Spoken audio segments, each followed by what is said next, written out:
Shri Shyam. Friends, कल जो हमने वीडियो आपको भेजा था, जो आपने देखा है, उसमें मैंने इंश्योरेंस क्लेम का टॉपिक चालू किया था और उसके अंदर मैंने आपको कॉन्सिक्वेंटल लॉस पॉलिसी स्टार्ट की थी। अपने ही द्वारा बनाए गए एग्जाम्पल के माध्यम से मैंने आपको वो टॉपिक समझाने की कोशिश की थी। फ्रेंड्स, अब हम आपको कुछ प्रैक्टिकल्स प्रॉब्लम्स के माध्यम से इस चैप्टर को और अच्छे से समझने की कोशिश करेंगे। इसके लिए आप मार्केट से दो बुक्स देख सकते हैं, एक आरबीडी जिसकी 5 राइटर चलती है, एक अजमेरा बुक डिपो जिसकी जेकेपी चलती है। दोनों में से किसी भी बुक से आप कर सकते हैं। मेरे द्वारा जो अभी क्वेश्चन सॉल्व किया जा रहा है वो आरबीडी का है। मैं लिख देता हूँ आरबीडी, और एग्जाम्पल नंबर 23 में इसको सॉल्व करूँगा, जो समझाऊंगा आपको। अभी मैं आपको ये क्वेश्चन सोल्व करूंगा और जब आप इसको चैनल को समझेंगे, इस चैप्टर को समझेंगे, उस समय आपको ये क्वेश्चंस की फोटोकॉपी मैं इस के साथ प्रोवाइड करूंगा ताकि आप उसको समझ सकें। चलिए दोस्तों, शुरू करते हैं।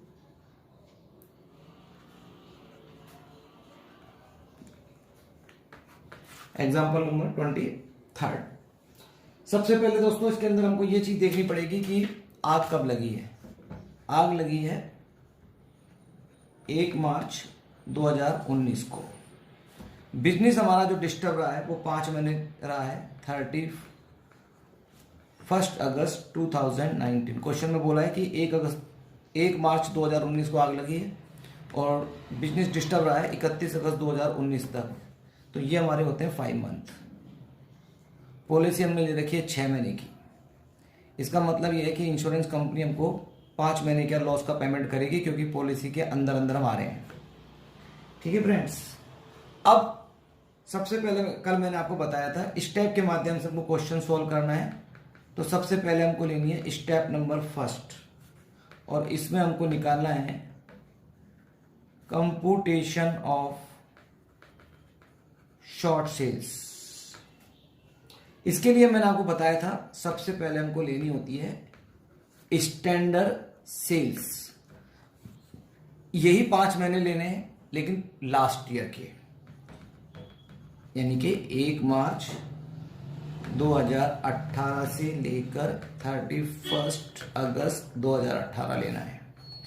ये सेल आपको स्टैंडर्ड सेल्स के नाम से देगा या डेट के हिसाब से देगा, जो कि इस क्वेश्चन में मुझे दे रखी है 2,40,000 रुपीज। इसके अंदर हमें अगर इंक्रीज है तो इंक्रीज, अगर डिक्रीज है तो डिक्रीज, जैसा भी क्वेश्चन में दे रखा है। यानी हमारा बिजनेस 10% अपग्रेडिंग है। मतलब कि अगर हम पिछले साल अगर हमने 2,40,000 का माल बेचा है तो इस साल हम 10% ज़्यादा बेच सकते थे, यानी कि हम 2,64,000 का बेच सकते थे। तो this is called actual standard sales, और इसमें से हम लेस करेंगे, कल मैंने बताया था आपको, एक्चुअल सेल्स। इसका दूसरा नाम वो है इंडेमिनिटी पीरियड सेल्स। यानी कि जितने समय तक हमारा व्यापार डिस्टर्ब रहा, हमारा बिजनेस कब तक डिस्टर्ब रहा दोस्तों? 1 मार्च 2019 से लेकर 31 अगस्त 2019 तक डिस्टर्ब रहा। इस पीरियड में हमने कुछ तो माल बेचा होगा, कुछ बेचा है तो वो कितना है, और नहीं बेचा तो 0, लेकिन कुछ ना कुछ माल बिकता ही है। और उसकी जो सेल है वो आपको क्वेश्चन में प्रोवाइड कर रखी है 80,000 रुपीज। इसका मतलब 1,84,000 इज योर शॉर्ट सेल्स। क्या मतलब हुआ कि मेरा बिजनेस यहां से यहां तक डिस्टर्ब रहा, जिसके कारण मैंने 1,84,000 1,84,000 की सेल कम करी है। ठीक है दोस्तों, अब आ जाइए स्टेप नंबर 2 में। कल मैंने आपको बताया था इसके लिए हमको निकालनी पड़ती है जीपी रेट। इसका फॉर्मूला कल मैंने बता दिया था आपको, net profit insured standing charges बटा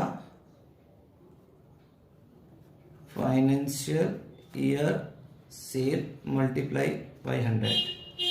अब ये सारी की सारी चीजें क्वेश्चंस में आपको देके रखेगा। जैसे कि मेरे पास जो क्वेश्चन है उसमें जो नेट प्रॉफिट है वो 90,000 है दोस्तों। इन शॉर्ट स्टैंडिंग चार्जेस 60,000 है। फाइनेंशियल ईयर सेल जो मुझे दे रखी है वो 5 लाख दे रखी है। जो नाम मैं यहाँ यूज कर रहा हूँ उसी नाम से क्वेश्चन में आपको ये सारी चीजें देके रखेगा, इसलिए परेशान नहीं होना है अपन को। इनटू 100। तो इस तरह से अब हम इसको अगर जीपी रेट निकालते हैं तो हमारी जो जीपी रेट आएगी वो आ जाएगी आपकी 30%। इसका क्या मतलब हुआ कि हम 30% मार्जिन लेके चलते हैं, यानी जो भी सेल हमारी होगी उस पर 30% हम कमाते हैं।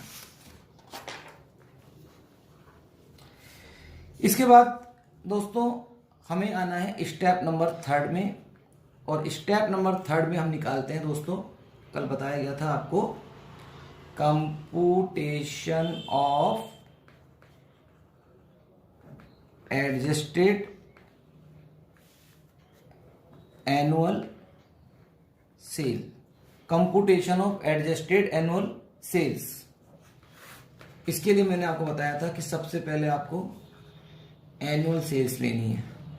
एनुअल सेल्स का मतलब आग लगने से ठीक पहले की 12 महीने की सेल्स, यानी कि 12 month sales just before date of fire.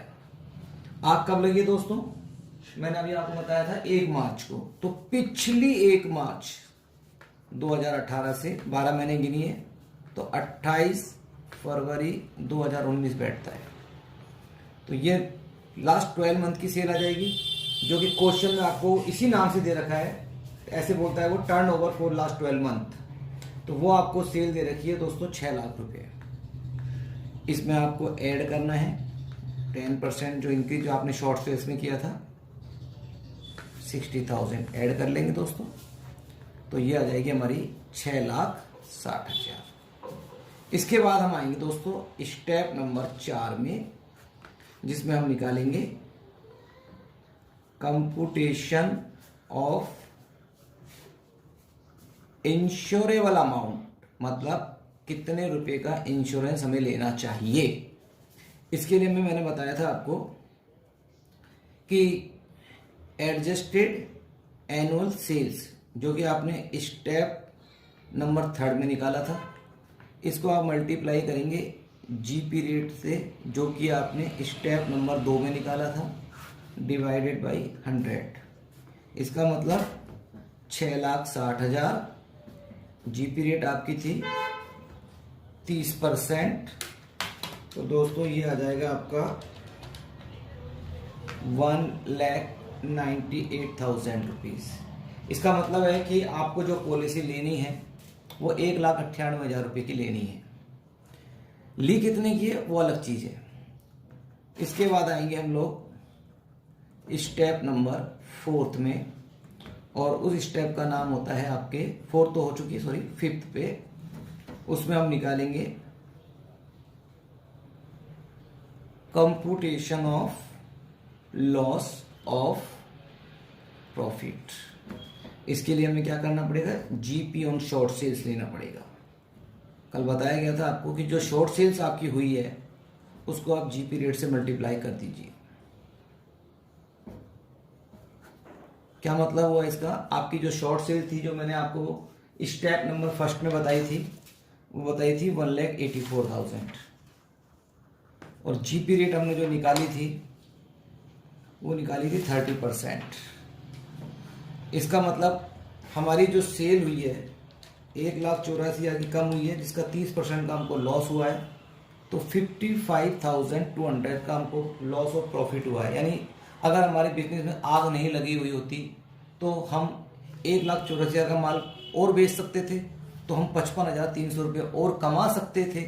नहीं कमा पाए, इसी बात का तो इंश्योरेंस क्लेम कंपनी हमको पैसा देगी। कितने रुपए देगी? 55,200 का हमारा क्लेम हम इंश्योरेंस कंपनी की तरफ करेंगे। इसके अलावा आपने इन 5 महीनों में अगर किसी भी तरह का कोई एडिशनल एक्सपेंसेस अगर आपने किया है, एडिशनल एक्सपेंसेस करते क्यों हैं? पहली बात तो ये है, एडिशनल एक्सपेंसेस इसलिए किया जाता है दोस्तों ताकि हम इंडेमिनिटी पीरियड में कुछ सेल कर सकें। तो इसके लिए हमें एक बात का ध्यान रखना पड़ेगा, इसके अंदर हमें 3 चीजें लेनी पड़ेंगी। सबसे पहले हमको लेनी पड़ेगी एक्चुअल एडिशनल एक्सपेंसेस, जो आपको क्वेश्चन में गिवन होंगे। कल जो मैंने क्वेश्चन कराया था उसमें एक्चुअल एडिशनल एक्सपेंसेस मैंने 0 लिया था। मैंने आपसे कहा था कि कल वाले वीडियो में मैं आपको बताऊंगा। आज मैं वो अज्यूम कर रहा हूं, मतलब क्वेश्चन में दे के रखा है आपको उसने, और वो आपको दे रखे हैं 93,000। सेकंड नंबर पे हमको लेना पड़ेगा, एक फॉर्मूला अप्लाई करना पड़ेगा हमको। वो फॉर्मूला क्या है मैं बता देता हूं आपको। वो फॉर्मूला है net profit plus insured standing charges upon net profit plus all standing charges. इसका मतलब है कि इंश्योरेंस करा रखा वो भी और जिसका नहीं करा रखा वो भी, दोनों लेना है, मल्टीप्लाई बाई एडिशनल एक्सपेंसेस।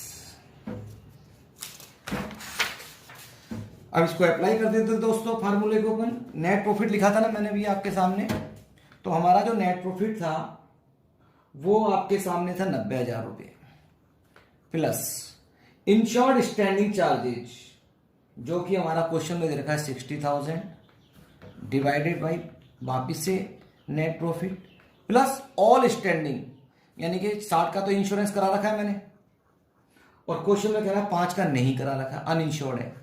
तो टोटल कितने हो गए 65। और आपके जो एडिशनल एक्सपेंसेस हैं वो कितने किए थे अपन ने यहाँ पे बताया था मैंने आपको 9300। कितना किया था 9300। तो इस तरह से इस फार्मूले को अपन अप्लाई करेंगे तो ये हो जाएगा आपका 1.5 लाख 1,55,000 इंटू 9300। मैं इसको कैलकुलेट कर लेता हूँ, इंटू 9300 डिवाइडेड बाई 155। तो इस तरह से ये अमाउंट आता है दोस्तों 9,000 रुपये का। और इसमें तीसरी चीज हमको जो लिखनी है, तीन चीजें लिखनी होती है दोस्तों। सबसे पहले मैंने बताया आपको एक्चुअल एडिशनल एक्सपेंसेस 9300, दूसरा मैंने फॉर्मूला लगा दिया, और तीसरा हमको करना है क्या कि इस 93 के कारण हमारी सेल कितनी हुई। अब वो सेल आपको क्वेश्चन में देके रखेगा या नहीं भी देके रखेगा। अगर वो देता है तो वेल एंड गुड है। जैसे कि क्वेश्चन में कह रहा है कि वो सेल 55,000 की है। सपोज कीजिए किसी क्वेश्चन को आप करें और उसमें ये एक सेल ना दे रखी हो, तो इस कंडीशन में आपको यहां जो वो सेल लेनी है वो लेनी है आपको इंडेमिनिटी पीरियड की। याद है आपको इंडेमिनिटी पीरियड? मैं बता देता हूं आपको। मैंने आपको बताया था इंडेमिनिटी पीरियड की जो सेल बताई थी वो बताई थी, ये देखिए यहां दे रखी थी। इंडेमिनिटी स्टेप नंबर फर्स्ट में बताई थी 80,000 रुपए की। तो वो 80,000 रुपए की सेल आपको ले लेनी है, लेकिन यहां दे रखी है, इसका मतलब 55 ही लेने हैं। लेकिन नहीं दे रखी होती तो कितने लेने होते आपको 80,000 रुपये। तो इस 55,000 के ऊपर आपको प्रॉफिट निकालना है 30% का, जो आपको जीपी रेट आपने निकाली है ना। तो हमें क्या करना है 55,000 रुपये का 30% हम करेंगे तो 16,500 रुपये आ जाएंगे। तो हमारे पास 3 आए दोस्तों। सबसे पहले हमने 3 खर्चे लिखे, मैं दिखा देता हूं। पहले में 93 लिखा था, दूसरा ये फॉर्मूला लगा के 9,000 रुपये लिखा था, तीसरे में ये 16,500 आए थे दोस्तों। अब इन तीनों में से बीच एवरेज लेस लेना है, तो सबसे कम कौन सा है 9,000 रुपये। तो ये 9,000 रुपये आपको ऐड करने हैं। किस में ऐड करने हैं? ये लिखा था आपने 55,000, ये अपन ने लिया था 55,200 में, तो इस तरह से ये हो जाएगा 64,200। और फाइनली हमें इसमें से लेस करना है सेविंग ऑफ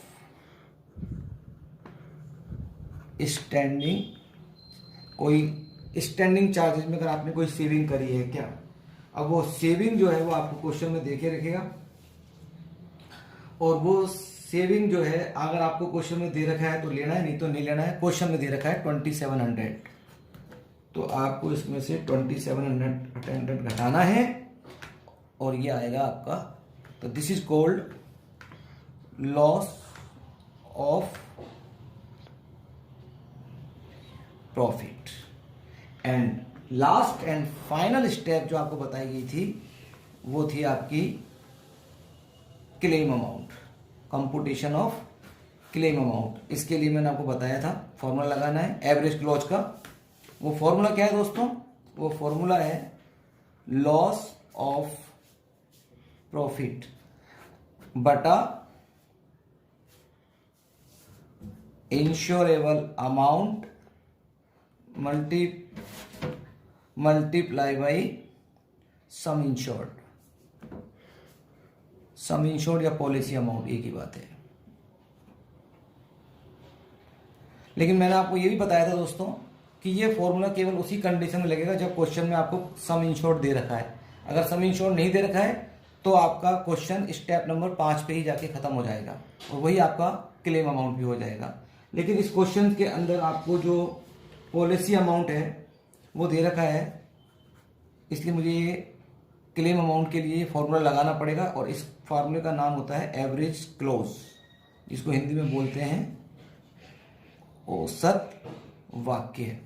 तो लॉस ऑफ प्रॉफिट आपने निकाला था स्टेप नंबर 5 में 61,500, ठीक है। तो यहां पर हमने 64,200 में से 2700 घटाए थे। ये कैलकुलेशन थोड़ा सा सही कर देते हैं हम यहाँ पे, बटा इंश्योरेबल अमाउंट। इंश्योरेबल अमाउंट हमने स्टेप नंबर 4 में निकाला था, अगर आपको याद है दिखा देता हूँ। ये स्टेप नंबर 4 में हमने निकाला था 1,98,000। ये कहाँ निकाला था हमने? स्टेप नंबर 4 में। और सम इंश्योर्ड आपको क्वेश्चन में देके रखेगा ही रखेगा, जो कि आपको इसने क्वेश्चन में दे रखा है 1,65,000, 1,65,000 और हमारा आता है 51,250। This is called claim amount. Friends, ये जो क्लेम अमाउंट है यानी हमारा जो लॉस हुआ है वो हुआ है 61,500 का और इंश्योरेंस कंपनी हमको पेमेंट करेगी 51,250 का। लेकिन क्यों करेगी? क्योंकि हमने पॉलिसी कम रुपए की ले रखी है। लेनी कितने की थी? 198 की और ले कितने की रखी है? 165 की। इसलिए हमको ये पेमेंट भी, ये क्लेम अमाउंट भी हमको कम मिलेगा। ठीक है फ्रेंड्स, तो इस तरह से मेरी ये प्रॉब्लम सॉल्व होती है। और आप लोग आरबीटी का एग्जाम्पल नंबर 23 में दोबारा लिख रहा हूँ, एग्जाम्पल नंबर 23 ऑफ आरबीटी। इसका फोटोकॉपी मैं आपको इस चैनल के साथ प्रोवाइड कर दूंगा ताकि आपको हेल्प रहे। ठीक है दोस्तों, मिलते हैं नेक्स्ट वीडियो में। Thank you very much. Please like subscribe का ध्यान रखिएगा। Thank you. जय श्री श्याम।